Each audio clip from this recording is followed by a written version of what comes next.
Good afternoon. I'm Dr. Hussein Adams from International Quranic Open University, Islamburg, New York. And I'm here with Miss Layla LaVille and her 15-year-old son, Mahayadeen LaVille, who contacted me after being terrified at night due to some type of entity that was constantly attacking him, coming to him, strangling him.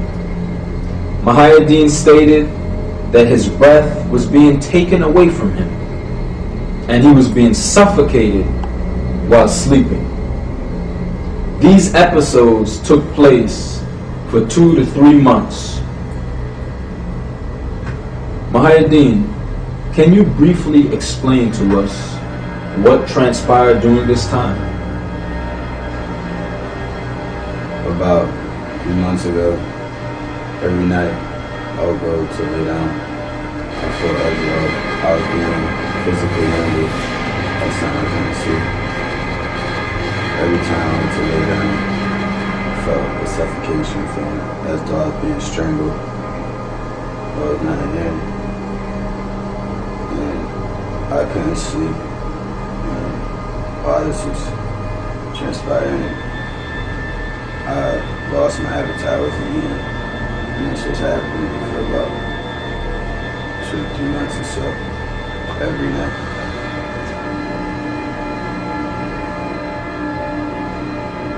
After hearing this young man's plea for help, I immediately contacted the Vice Chancellor of International Quranic Open University and the founder of Al Jalani methodology, Sayyid Dr. Mubarak Jalani, and informed him of the situation, who confirmed that this boy's physical attacks were due to the immutable law of God Almighty being broken.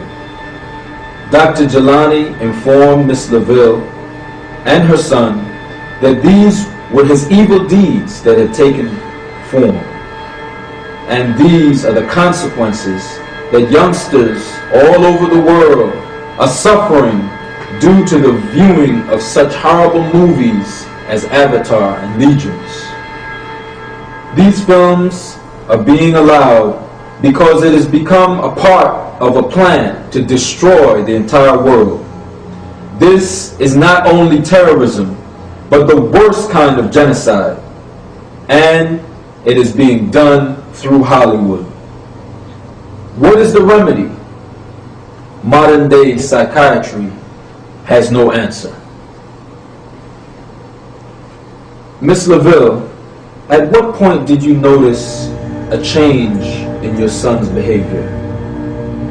Approximately 2 to 3 months ago, I noticed something was wrong with Mahayadeen.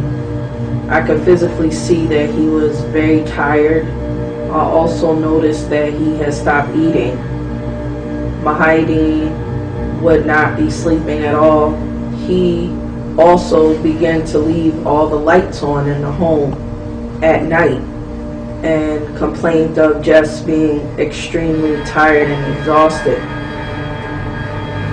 He contacted his brother and asked him to come stay the night in hopes of getting some sleep.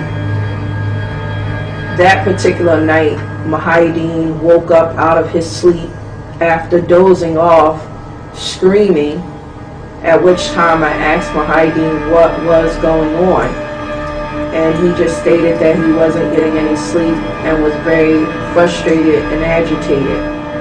I took Mahayadeen to the local hospital, Binghamton General, to have him, evaluated, at which time the doctor said it was not anything physical. It wasn't a physical ailment that was attacking Mahayadeen or disturbing him, at which time they referred us to the crisis center.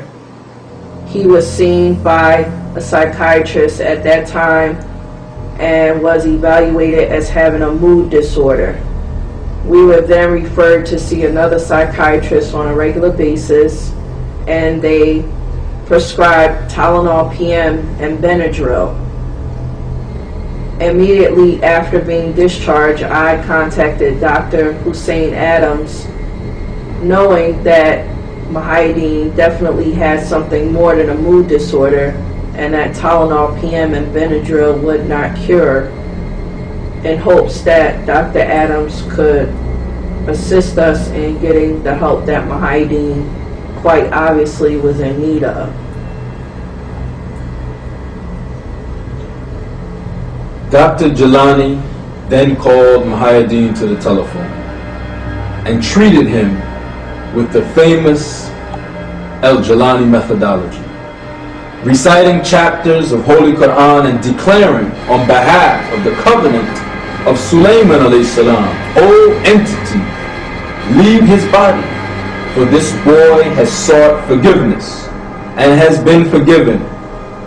And if you do not, I will get a hold of you, and I am good at this, and I do this well. Within minutes, a young man who was once terrified and on the verge of becoming mad now shed tears of joy and happiness, as for the first time in over 3 months, he described his body as becoming light and able to sleep peacefully without any attacks or any disturbance.